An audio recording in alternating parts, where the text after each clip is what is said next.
അഴിമതി ആരോപണത്തിൽ ഇഡി കേസെടുത്തതിനു പിന്നാലെ മൈസൂരു അർബൻ ഡെവലപ്മെന്റ് അതോറിറ്റി അനുവദിച്ച 14 സൈറ്റുകൾ തിരിച്ചു നൽകുവാൻ മുഖ്യമന്ത്രി സിദ്ധരാമയ്യയുടെ ഭാര്യ പാർവതി സന്നദ്ധത അറിയിച്ചു.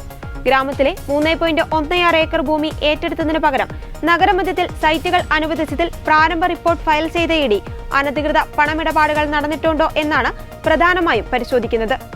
വാർത്താക്കുറിപ്പിലൂടെയാണ് BN പാർവതി ഈ വിവരം അറിയിച്ചത്.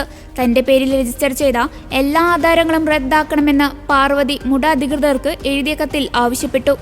ഭർത്താവിന്റെ അന്തസ്സിലും വലുതല്ല ഒരു ഭൂമിയെന്നും ഭൂമി മുട അധികൃതർക്ക് തിരിച്ചെടുക്കാവുന്നതാണെന്നും ഈ കത്ത് മൂലം അതിന് സമ്മതം നൽകുന്നുവെന്നും പാർവതി വ്യക്തമാക്കി.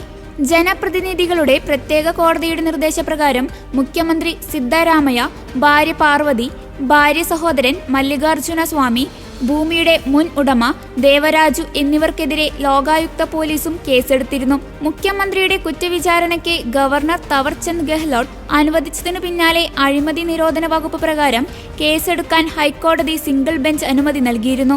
കള്ളപ്പണം വെളുപ്പിക്കൽ തടയൽ നിയമപ്രകാരം പോലീസ് FIRന് സമാനമായാണ് enforcement case information report ED register ചെയ്തിരിക്കുന്നത്. അതേസമയം കേസ് രാഷ്ട്രീയ പ്രേരിതമാണെന്നാണ് സിദ്ധരാമയ്യ കഴിഞ്ഞ ദിവസം ആരോപിച്ചത്.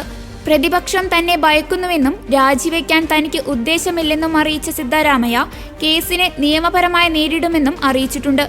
ഇന്ത്യൻ ശിക്ഷാ നിയമത്തിലെ 120B, 166, 403, 406, 420, 426, 468, 340, 351 എന്നീ വകുപ്പുകൾ പ്രകാരമാണ് ലോകായുക്ത FIR രജിസ്റ്റർ ചെയ്തിരിക്കുന്നത്.